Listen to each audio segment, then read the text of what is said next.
Okay, and I will turn it over to Greta Jenkins, who is here from the Lighthouse Center for Vital Living, to start the presentation. We're excited to have you here, Greta. Thanks. Great. Thank you. Thank you for having me. And since it's a small group, I know it's being recorded, but if you have questions or just like want to jump in anytime, then go ahead and feel free to do that and go for it. So this, as you all know, is about Microsoft OneNote. So this is a digital notebook that's shareable and has a lot of features that we will get to go over today. And you can always email me questions or look. Let's see. Everybody can see the notebook, I hope. Okay, great. Yep. So it's organized into notebooks. So if I click here in the top left of the work area, I can see these are my different notebooks here. And you can create new notebooks and have as many of them as you want. Then within the notebooks, there are sections. So these tabs across the top, just like you would have in a normal notebook. And then each section has pages. In this notebook that I have open right now, there's a link to it on the bottom of the handout. You can click it and it opens up into a lot of the same things that I'm going to discuss today, but you can explore it at your own pace, and it has a little bit more specific tailored content to using in an education setting rather than kind of a general feature overview. One of the nice things is if you are a OneNote user and someone else has a Microsoft account, you can share things with them, just like you can share Google Docs, you can share OneDrive documents, Word documents. That way you can share an entire notebook. You can email copies of just one page, or then if I right click on either a section or a page, I can copy the link to the page and send that off to somebody. So it is a collaborative space like a lot of other cloud-based work environments are now, which is great. It's fun. It's built into the Microsoft suite. I know a lot of education settings use Google, but Microsoft for Education is usually either free or I know a lot of teachers have it. I know it might be different district to district, and I'm not totally sure how it is for the local districts here. But it's usually free and available for educators to use. There's an online version, a desktop version, which is the version that I'm presenting today. And there are mobile apps. So iPads, tablets, and phones, you can have the app on there, which I really like using it on my iPad because then I can use my Apple Pencil and use it like a literal notebook and handwrite, and it feels very natural. Something else that's handy about it, one of the biggest advantages over a paper notebook is you can search it. And I love this feature. So you can search either all notebooks or just a specific page and choose kind of where I want to search. So if I just want to search this section and I want to search for tab, I can see that on this particular page, there's 2 mentions of it. And then in the table of contents, there's another mention. So that's great. You can search and pull up quick results of where did I take that note, or I wanted to find a little more about that if you got a shared notebook from somebody, so you can use that feature as well.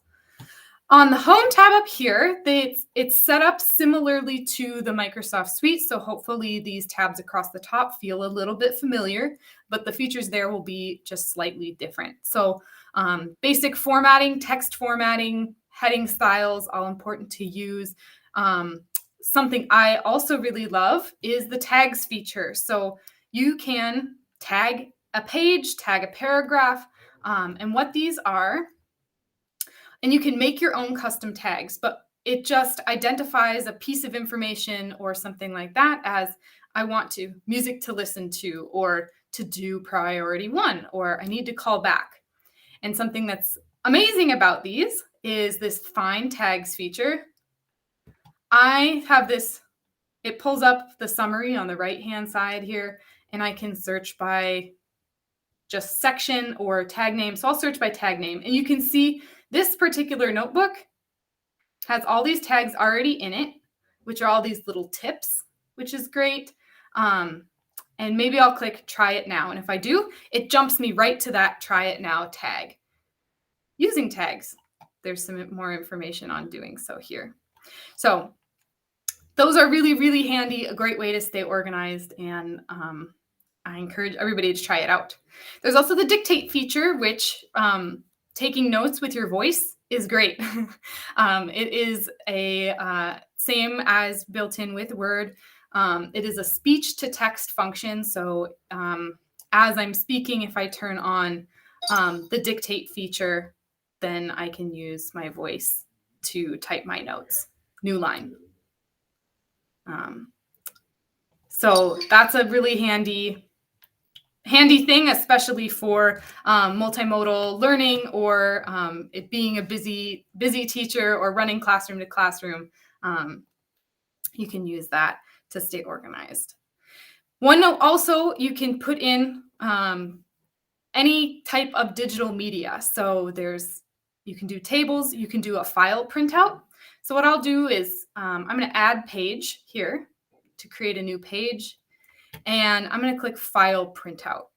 And so what this is it will grab a PDF.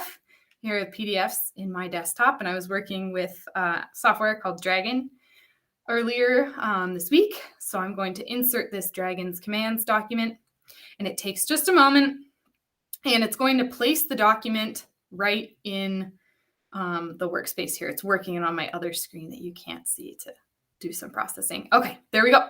So now this file is inserted here. You can also insert existing spreadsheets or even create a new spreadsheet right within OneNote, which is fantastic. You could do pictures. I won't do any today, but any of these also are editable. We'll get to the draw tab later, so you can just write directly over top of it. Something else is online video. So you can view supported video, but I pulled up previously this Khan Academy video. I'm going to copy the link to this YouTube video, go back, and I'm going to paste in the video link here. Click OK. And now I have a video right here, and it actually plays. Make that space a little bit bigger. It's actually going to play the video. Let me start with an interesting right here within it. So while he's speaking or the video is playing, I can type my notes about the video. And I'll pause it there. So that's a really, really handy and fancy feature that I even used while I was in college and had a lot of asynchronous learning. That's a great way to keep everything together in that way. Other things you can do, you can insert links, link to other files, other places in your notes even, and record audio or video. So these two features work by starting to record my audio, and while I'm taking notes, there is an audio recording that's happening right now. I can pause it or stop it, which I'm going to stop. And if I play it, it'll play back what I just spoke. And as you can see, just to the left of where my cursor is down by this while taking notes, there's a little play button.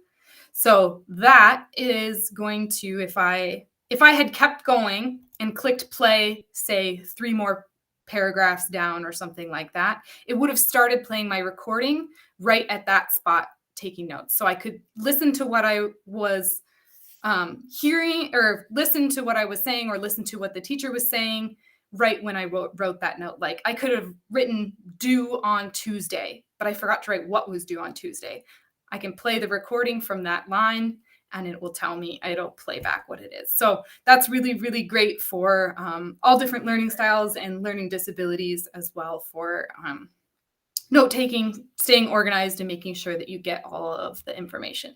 There are potentially some privacy concerns with this, so I would just be sure to discuss with the appropriate parties if that's something that you're going to use.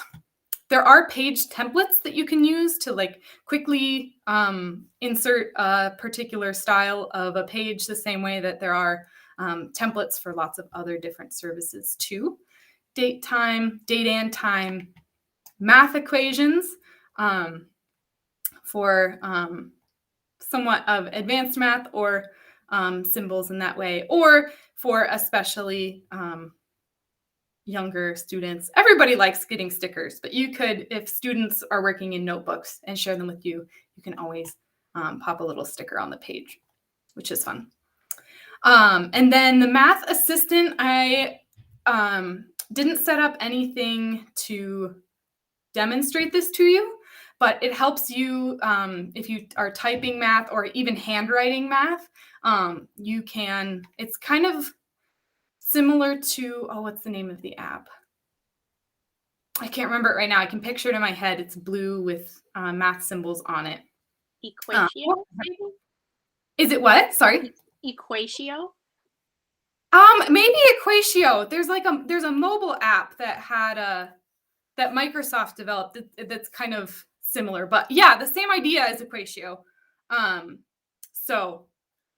And the first time, it looks like I haven't used it on my work computer before, but it looks like the first time you open it, it'll walk you through a tutorial. I won't do that for the sake of time today, but there is a link to learn a little bit more about the Math Assistant in the handout. And then the other piece I wanted to talk about while we were on this insert tab is the web clipper. And this is one of my personal favorite features. So you can go from any web page. I just have this one up since it was a link from the handout. And there's this browser extension. So you can install, I'm using Microsoft Edge, but it's available on Chrome or Firefox as well. And what it does, I'm going to give it a click. And you'll have different options here on the right-hand side of what you want to do. Full page will insert it like an image. So it's going to keep everything exactly how it was, basically takes a screenshot of the page that you can work through. Region will allow you to do just a kind of snip to then send. And now it's only what I snipped there. You can add another region as well and keep layering them. Or my personal favorite way to do it is this article function. So it just pulls the text, the links, and the images. And if there are videos, I believe that it pulls those as well. And it simplifies them down into just the basics, gets rid of all of the ads and things like that. And you can change the font size here up at the top. You can also highlight right within the text here. And then choose the location. Bookmark just pulls the link to the page, nothing else. So location, I'm going to put it at the bottom of the welcome section. I'll click clip and give it just a moment. And we'll go over back to the welcome section. And hopefully momentarily, we will get that page that pops down right below it. So you can take things right from the internet, put them in your notebook, and annotate them and take notes. So here's this. I have my highlight there. I want to continue reading it, perhaps, or maybe change some of the text on the page. So maybe I want this to be bold, and I want to highlight it pink. So you can do things like that. So I really love the web clipper function for reading articles, taking notes, that kind of thing. Now, the other thing, I guess getting a little ahead of myself, but this is a good spot to chat about it, is the immersive reader. So under the View tab, there's this immersive reader tool. And this is one of the best features, in my opinion, of Microsoft products. Many of them have it, but OneNote in particular, it's extra helpful for. If I click on it, I get opened into the immersive reader, and all of the text is here. And what I can do with it now is manipulate it for readability. So students with dyslexia or with other, or even just trying to learn to read, I'll show you a couple features for that are useful. So I could do black on yellow, which is often an easier contrast for folks to read. There's this increased spacing feature. So I can add extra kerning to the words. grammar options, I can turn on, it's a long word, syllabification or something like that is what it's called, but it puts a little dot right after, so folks learning to read can use that feature, especially ESL students or young students learning to read. You can also turn on parts of speech. So all of the nouns are now purple. All of the verbs are now red, and you can change the color palette there if you'd like. Then for reading preferences, I can turn on line focus. So that helps me just stay on track of exactly what I'm looking at with nothing else in the way.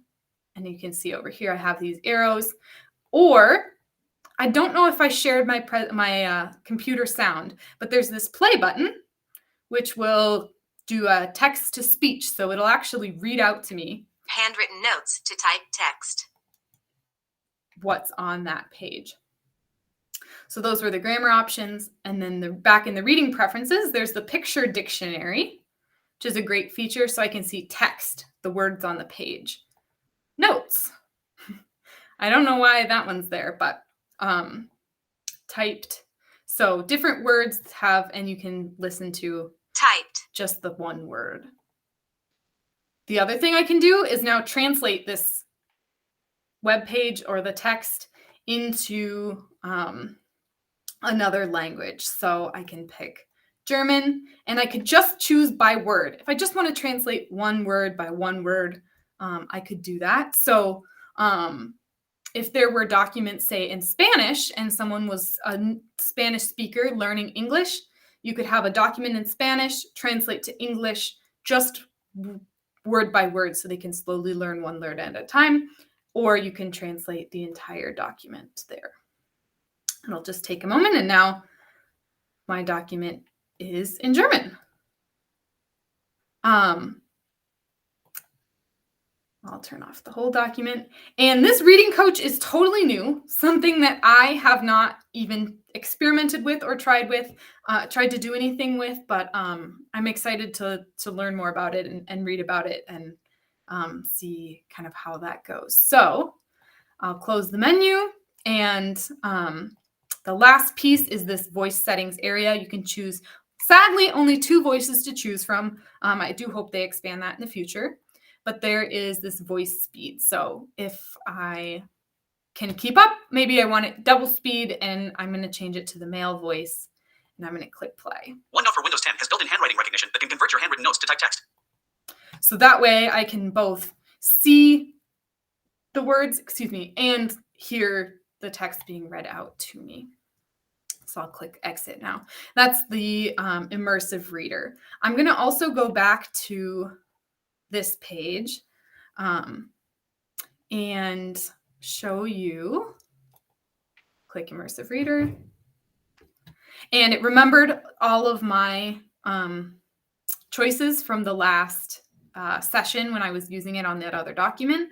But now, if you'll notice, I'll exit out again. This was that PDF printout. I'm going to click immersive reader. It's not just text on the page like the web page was, but it still does the exact same thing. Even if it's a PDF, it'll change the PDF to text using the immersive reader. So that's a really, really handy feature if you want to insert PDFs and have learners engage with the text in kind of this alternate format. I wish you could take notes in the immersive reader, but that's not a feature just yet. It's primarily for reading comprehension, the language, and the language translation. So really, really awesome. Something that I am a big advocate for, and I think will be great for all kinds of learners. The Draw tab, hopping back here, has all kinds of drawing tools and a ruler. You can even change the background to, maybe I want a grid background. And use this ink to shape feature to select, say I'm going to use this pen. I want it to be really thick, and I'm going to choose the rainbow pen feature. And I will make a circle. I can choose the ink to shape feature, and maybe it'll make my my circle a little bit better. That was a poor circle. There we go. Now it's kind of an oval, I guess. And since I still have the feature on, I'll draw a square. Nope, pentagon. It's hard with the, it's much easier with a stylus or your finger on a tablet than it is with a mouse. You can also just insert any shapes that you want to already. So that's draw, which is great. Lots of features, functionalities, things you can do with that. So that is draw. There is also a revision history, so you can see recent edits, find by a particular author. So if you do ever want to check student work or see revision pages on something that you've worked on or roll it back, you can do that. And check the recycle bin. I am not sure how long items stay in the recycle bin after you delete them, though. The review tab has a spell checker and a thesaurus and an accessibility checker, so that students can continue. Ooh, I'm going to go back from the draw tab. You can see I still have the pen here, so I need to remember to go back to the select feature, which is the main mouse. Before I do that, so students can check their work, check their notes, and use those tools to do that. Smart Lookup has definitions, images, and other resources. It's kind of like, what is it called in Google? There's like the little help thing down in Google. You can just search things. It's similar to that. And again, a translate feature and a language detection for the other tools that are listed here. You can password protect or encrypt particular sections of a notebook as well. So that is also a helpful feature. And then lastly, the view tab just changes the way that you're looking at it. So we talked a little bit about the rule lines and the immersive reader, but there are zoom features. And on the tablet, you can pinch to zoom, or the mobile version, you can pinch to zoom in and out. And change, maybe I want to change the page color. Now it's pink with blue grid lines. If you wanted to do that. And I think that's primarily what I wanted to go over, and I wanted to leave a little bit of time at the end for questions. There's so much that it can do. My best recommendation is to just go click on things, play around with things, and then click that OneNote Toolkit for Teachers link at the bottom of the handout, and you'll get exactly this, what I'm looking at here, and it has step-by-step walkthrough of table of contents of everything that's in here and how you might use it in a classroom, different feature overviews, how to create and use different features, and that sort of thing. Oh, one thing I didn't note, you can nest pages under one another. So if I click this little arrow here, I'm going to hide that show OneNote. So they're called subpages, and you can right click, make subpage. So now there's subpages there. So I'll stop there and leave it open for questions, but that is all I had to share in our short little time, just to give you a taste of what it is, what it does, all of the amazing features that are in there. I use it in my professional life to keep track of things. All the things I do my notes for client visits in there. I take my notes there on my phone, and it personally makes my life a lot easier. So I get excited about sharing it with other folks, especially with educators, because there is a lot of potential here. So any questions?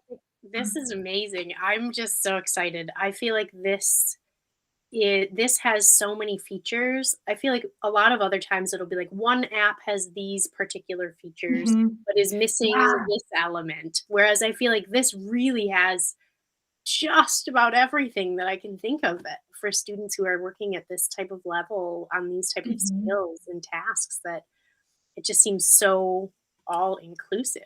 I do have a question, but first I'll throw it over to anyone else who has any questions out there that wanna ask Greta. Feel free to unmute yourselves or pick up the mic I do. in the chat window? Go ahead, Ann. I'm so non-techie, and wow, okay.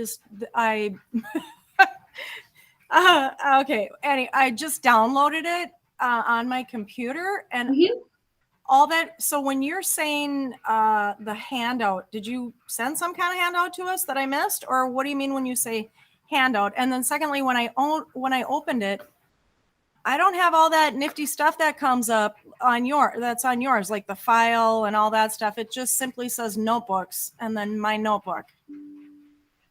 Okay. How do you shared a lot of stuff, but how do you just start?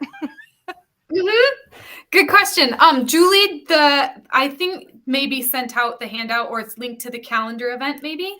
Oh, yeah. Okay. Probably. So it's just a 2-page hyperdoc with just an overview outline of what I went over, kind of in the general order that I went over it, with a couple links to the how-to documents for specific things. Okay, maybe that'll help me. I'll print that out. Yeah, take a look at that. If you do print it out, there's not too much it'll do, since the links are live links in there for kind of the, I didn't copy and paste the how-to information into the document. I just linked out to it. Okay. So I would just save it in whatever way you usually save documents.